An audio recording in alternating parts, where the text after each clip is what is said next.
Hi, praise the Lord. எல்லாருக்கும் ஸ்தோத்திர பலிகள் ஏராளம். டே 37. நீதியுள்ள நியாயாதிபதியே ஸ்தோத்திரம். நாள்தோறும் பாவியின் மேல் சினம் கொள்ளுகிறவரே ஸ்தோத்திரம்.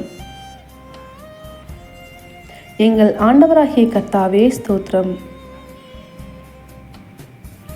நீதியுள்ள நியாயாதிபதியாய் சிங்காசனத்தின் மேல் வீற்றிருக்கிறவரே ஸ்தோத்திரம். என்றென்றைக்கும் இருப்பவரே ஸ்தோத்திரம். தம்முடைய சிங்காசனத்தை நியாய தீர்ப்புக்கு ஆயத்தம் பண்ணினவரே ஸ்தோத்திரம்.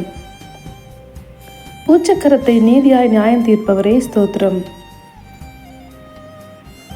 சிறுமைப்பட்டவனுக்கு அடைக்கலமானவரே ஸ்தோத்திரம். நெருக்கப்படுகிற காலங்களில் தஞ்சமானவரே ஸ்தோத்திரம். சியோனில் வாசமாயிருக்கிற கர்த்தாவே ஸ்தோத்திரம். என்னோடு இணைந்து ஸ்தோத்திர பலிகளை ஏறெடுத்தவும் ஒவ்வொருவரையும் தேவன் தாமே ஆசீர்வதிப்பாராக.